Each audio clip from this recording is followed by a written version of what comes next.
Hello friends. तो यहाँ पे 11th क्लास की एक प्रॉब्लम है और वो प्रॉब्लम किससे रिलेटेड है?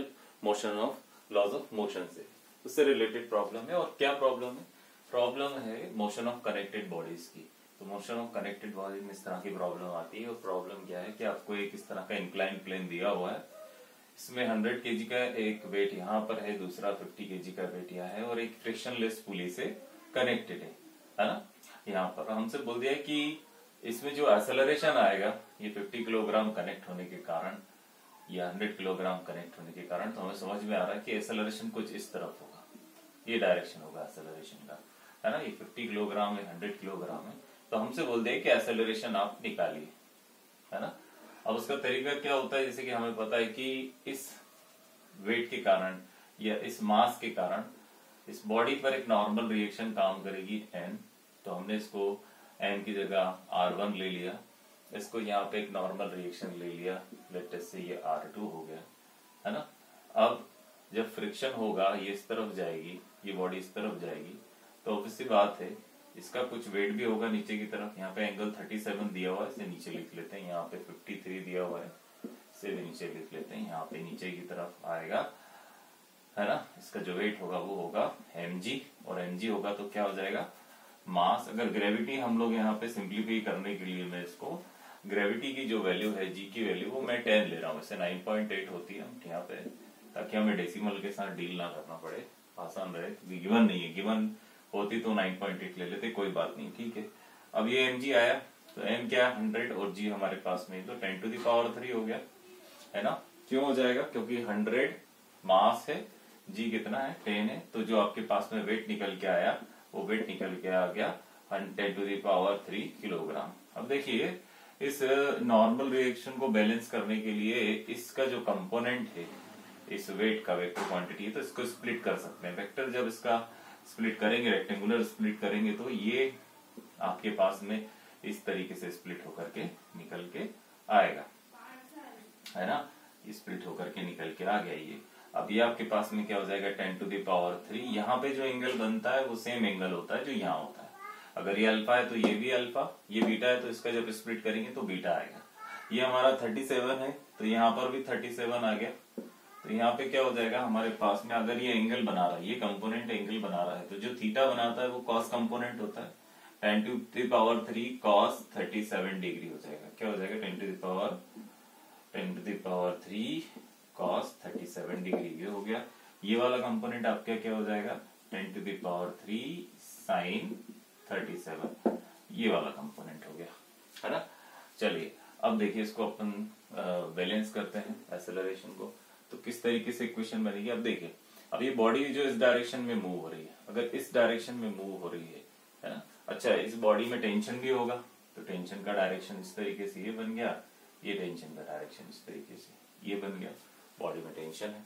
अच्छा, कॉमन एक्सेलरेशन अगर हम बात करें किस तरीके से बना सकते हैं, देखिए अगर हम इक्वेशन बनाएं, ये r और ये वाला कंपोनेंट 10⁻³ cos थीटा, ये दोनों एक दूसरे को कैंसिल कर चुके होंगे। हम इसे इनको यहाँ पे नहीं लेंगे, क्योंकि इस समय ये जो जब एक्सेलरेशन हो रहा है तो ये सारे जो फोर्सेस हैं बेसिकली, ये इन फोर्सेस में कौन से इफेक्टिव फोर्स हैं? एक तो ये जो आपके पास में टेंशन है, और दूसरा ये कंपोनेंट जो वेट का कंपोनेंट है R नॉर्मल रिएक्शन, और ये कंपोनेंट cos थीटा कंपोनेंट, ये इनइफेक्टिव रहेंगे, या मैं ऐसा कहूँ कि एक दूसरे को कैंसिल कर देंगे, क्योंकि बॉडी का मोशन इस डायरेक्शन में हो रहा है, तो इसलिए ये कंपोनेंट है। अब देखिए किस तरीके से हम इक्वेशन लिखेंगे। तो हमारे पास में ये कंपोनेंट या टेंशन कौन ज्यादा बड़ा है? तो ये कंपोनेंट ज्यादा बड़ा है, इसे लिख देंगे 10⁻³ sin 37 minus t is equal to, अब एक्सेलरेशन किस डायरेक्शन में हो रहा है? यहाँ पे हो रहा है, तो इक्वेशन क्या आ जाएगी? m a। तो a m क्या है? 100, a क्या है? a हमें पता करना है, ये इक्वेशन हो गई।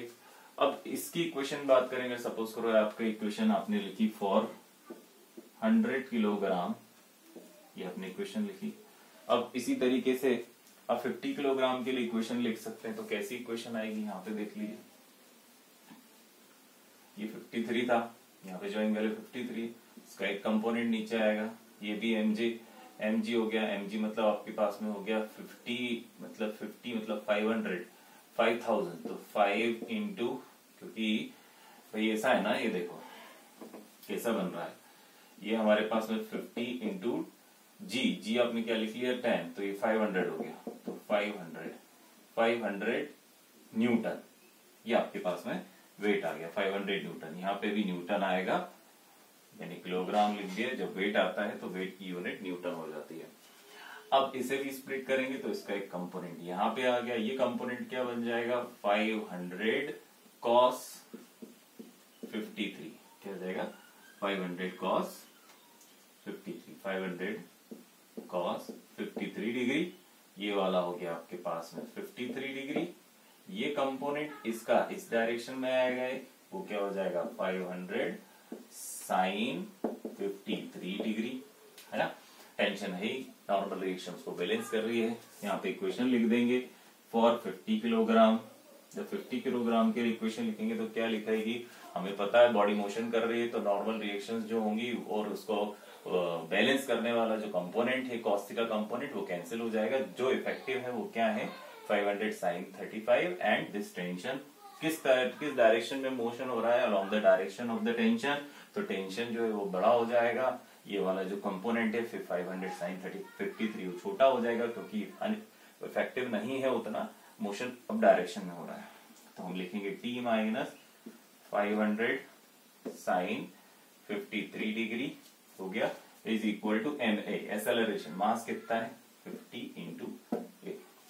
हमें एक्सेलरेशन निकालना है, तो हमारी जिम्मेदारी ये बनती है कि हम यहाँ से टेंशन निकालें और दोनों टेंशन को इक्वेट कर दें, है ना। यहाँ से टेंशन की इक्वेशन निकालो और यहाँ से टेंशन की इक्वेशन निकालोगी, क्या निकलेगी देखो 10 टू द पावर 3 है, 10 टू द पावर 3 sin 37 की वैल्यू क्या होती है, sin 37 डिग्री होता है आपका 3/5 और sin 53 डिग्री होता है 4/5।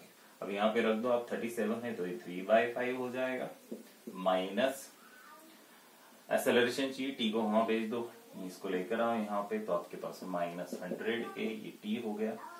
सिमिलरली यहाँ पे इसको हम कैसे लिख सकते हैं, t इज इक्वल टू, ये मेरे लिए कितना हो जाएगा 500 इंटू साइन 53 की वैल्यू मैंने बताई 4/3, तो 4/3 माइनस 50 और ये t आ ही गया। इसको कैंसिल आउट करते हैं, तो इसे कैंसिल आउट करोगे यहाँ पर तो आपके पास में कितना जाएगा 10 इंटू 10 टू द पावर, इसको आप कैसे स्प्लिट कर सकते हो, 10 टू द पावर 3 को हम लिख सकते हैं 10 इंटू 10 टू द पावर 2, तो 10 टू जा 5 टू जा 10, तो 5 टू जा 10, तो 2 into 10 to the power 2 into 3, तो ये मेरे पास में इक्वेशन जो इस ये वाली इक्वेशन होगी वो क्या निकल के आ जाएगी, वो हो जाएगी 2 टू जा 4 इंटू 10 टू द पावर 2 टू जा 4 नहीं 3 टू जा 6, तो 6 इंटू 10 टू द पावर 2, है ना, ये आ गया।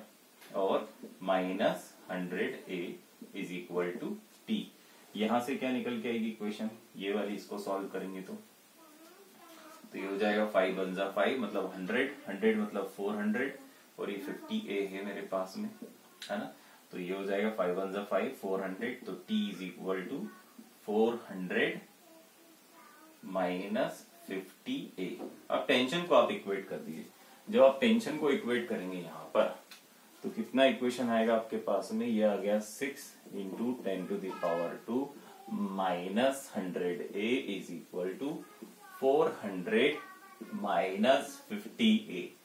ये हो गया 10। मुझे एक्सेलरेशन चाहिए तो अभी ने करके देख लीजिए, ये आपका 600 लिख सकते हैं आप, इसको माइनस 400 लिख सकते हैं, ये 50 है माइनस का 100 उधर जाएगा तो ये आपके पास में हो जाएगा प्लस का 100, तो प्लस 100 a कॉमन ले लो तो आपके पास में आ जाएगा 200 डिवाइडेड बाय 100, ये 50 इज इक्वल टू a।